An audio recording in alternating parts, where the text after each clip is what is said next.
1971 वो साल जब पाकिस्तान के टुकड़े हो गए थे, जब पूरी दुनिया के सामने पाकिस्तान को भारत के सामने सरेंडर करना पड़ा था।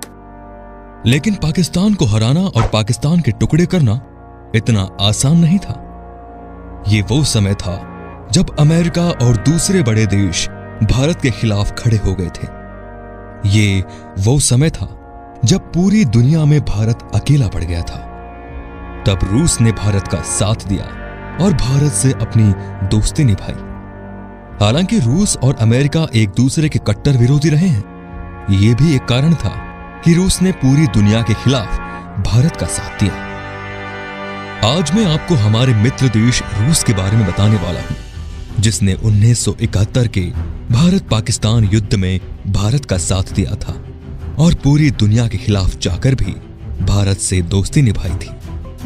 कहा जाता है कि रूस भारत का सबसे बड़ा मित्र है।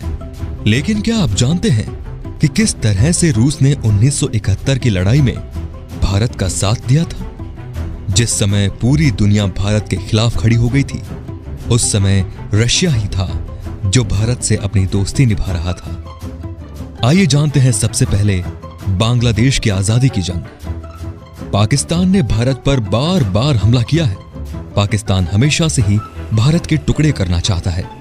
1971 के युद्ध से पहले बांग्लादेश पाकिस्तान का हिस्सा हुआ करता था, जिसे ईस्ट पाकिस्तान के नाम से जाना जाता था।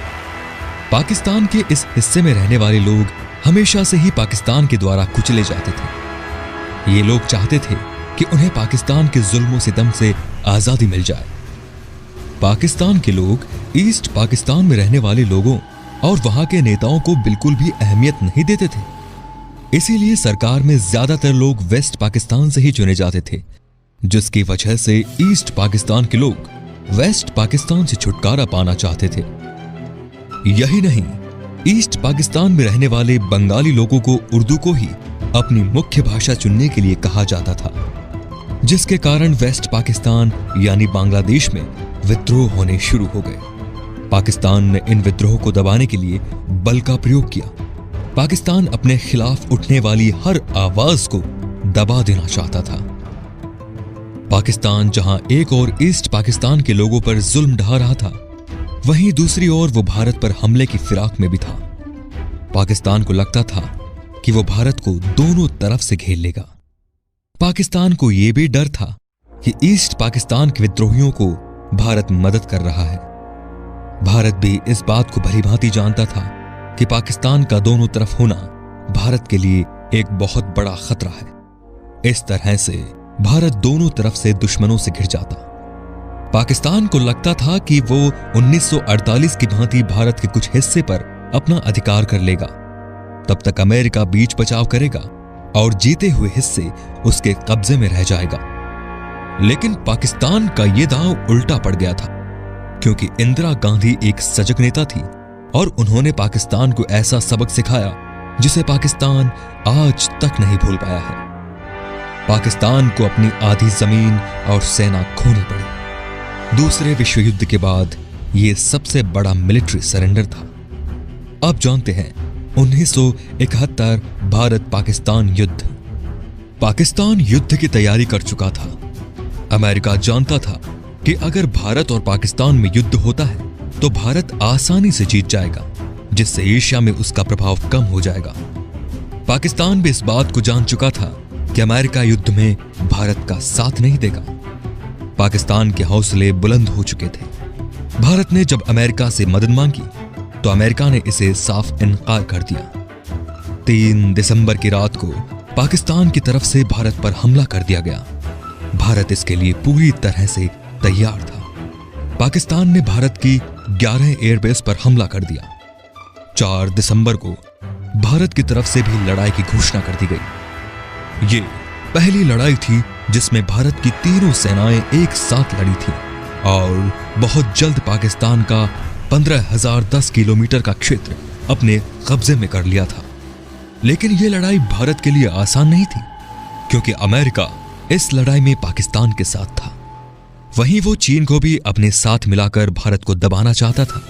उसे डर था कि कहीं ईस्ट पाकिस्तान की आजादी में भारत का हाथ रहा तो भारत बड़ी शक्ति बनकर उभरेगा। साथ ही एशिया में रूस का प्रभाव भी बढ़ने लगेगा। अमेरिका के द्वारा पाकिस्तान का साथ दिए जाने का एक कारण यह भी था कि पाकिस्तान अमेरिका के द्वारा बनाए गए 2 मिलिट्री संगठनों सैंटो एंड सिएटो का हिस्सा था। अमेरिका बांग्लादेश से भारत में आने वाली रिफ्यूजी की समस्या, वहां के लोगों पर हो रहे अत्याचार और उनकी आजादी को लेकर भारत का साथ नहीं दे रहा था, बल्कि वो चीन के साथ मिलकर भारत पर दबाव बना रहा था कि वो ईस्ट पाकिस्तान यानी बांग्लादेश के मुद्दे से दूर रहे। आइए अब जानते हैं रूस और भारत के बीच संधि। ऐसे में इंदिरा गांधी ने एक कठोर कदम उठाते हुए 9 अगस्त को सोवियत यूनियन के साथ शांति, भाईचारे और सहयोग की संधि पर हस्ताक्षर कर दिए, जिससे अमेरिका पूरी तरह से भारत के खिलाफ हो गया। 3 दिसंबर 1971 को पाकिस्तान ने भारत पर हमला कर दिया। 4 दिसंबर 1971 को इंदिरा गांधी ने देश में इमरजेंसी की घोषणा कर दी और सेना को पाकिस्तान का मुंह तोड़ जवाब देने को कहा।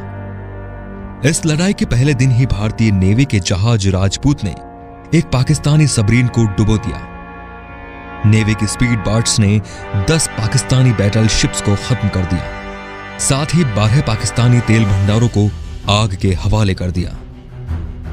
अमेरिका इस युद्ध में भारत को अलग थलग करना चाहता था। इसलिए अमेरिका के राष्ट्रपति निक्सन ने चीन को भारत पर हमले के लिए उकसाया।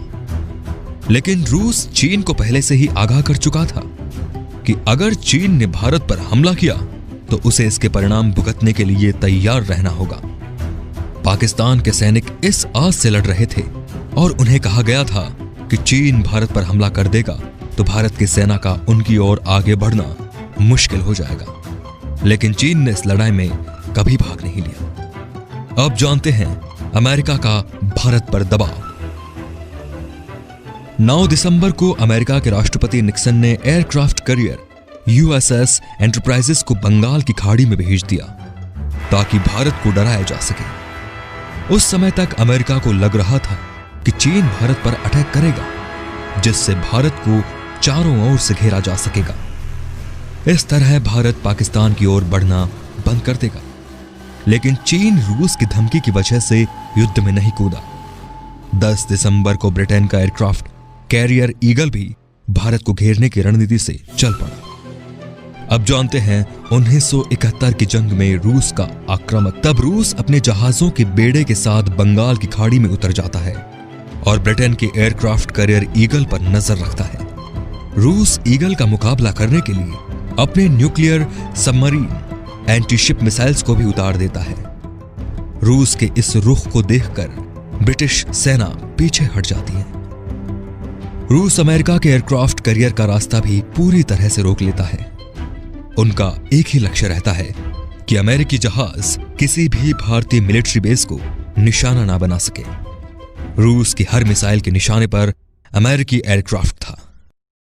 रूस के मिलिट्री कमांडर अपने सबमरीन और जहाजों को अमेरिकी एयरक्राफ्ट के बिल्कुल नजदीक ले जाते हैं ताकि अमेरिका के जासूसी सैटेलाइट्स उन्हें अच्छे से देख लें और उन्हें अंदाजा हो जाए कि रूस अपने न्यूक्लियर सबमरीन के साथ उनके सामने है। इस तरह अमेरिका भी रूस के आक्रामक रवैयों को देखकर वापस चला जाता है। अब जानते हैं श्रीलंका की भूमिका। इस लड़ाई में श्रीलंका ने भी पाकिस्तान की मदद की थी। पाकिस्तान के जहाज श्रीलंका के एयरबेस पर फ्यूल भरवाते थे। लेकिन जब अमेरिका, चीन, ब्रिटेन जैसी दुनिया की महाशक्तिशाली सेनाएं भारत के खिलाफ थीं, उस समय रूस ने न केवल भारत का साथ दिया बल्कि पूरी दुनिया को अपनी ताकत का लोहा मनवा दिया। अब जानते हैं पाकिस्तान का आत्मसमर्पण। वहीं भारत की प्रधानमंत्री इंदिरा गांधी ने भी दुश्मन के दुश्मन को दोस्त बनाकर अपनी कुशल रणनीति का परिचय दिया था। 16 दिसंबर को पाकिस्तान ने भारत के सामने आत्मसमर्पण कर दिया। लेकिन उस लड़ाई के जख्म पाकिस्तान कभी नहीं भूल पाएगा। तो दोस्तों, ये था आज का वीडियो। आपको कैसा लगा?